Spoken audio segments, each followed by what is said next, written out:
मोहम्मद खान इशफाक हुसैन गोपांग बुलड़ी शाह करीम जे सहाफ़िन पारां टनो मोहम्मद खान जे पीपी अगवान राज़िक पठान ख़िलाफ़ एहतिजाजी मुज़ाहिरो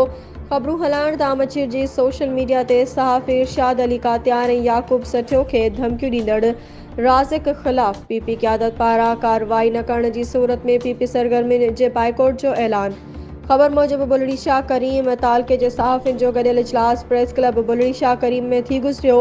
जंहिंमें प्रेस क्लब बुलड़ी शाह करीम जे सदर याकूब सठियो ऐं प्रेस क्लब मला कात्यार जे जनरल सेक्रेटरी इरशाद अली कात्यार के ख़बरूं हलाइण तां मछिर जी पाण खे पीपी यूथ विंग ज़िले टंडे मोहम्मद खान जो जनरल सेक्रेटरी सॾाईंदड़ राज़िक पठान पारां धमकियूं ॾियण ऐं सोशल मीडिया ते बदकलामी करण ख़िलाफ़ तालके बुलड़ी शाह करीम जे सहाफ़िन पारां यकराए तौर ते फ़ैसिलो कयो वियो त सहाफ़िन सां बदकलामी करे धमकियूं ॾींदड़ राज़िक पठान ख़िलाफ़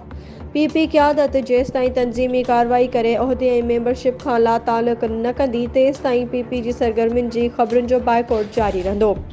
इजलास में सीनियर सहाफ़ी याकूब सठियो, अज़ीम जट, अलहयार रिंद, अली हसन रिंद, शुएब बुकेरो, राजा करीम कल्होड़ो, उस्मान पमहर, नसीर मल्हा, ताहिमद मंगरियो, अवेस मल्हा, इरशाद अली कात्यार ॿियनि शिरकत कई। उन खां पोइ प्रेस क्लब बुलड़ी शाह करीम जे साम्हूं सहाफ़िन पारां एहतिजाजी मुज़ाहिरो कयो वियो।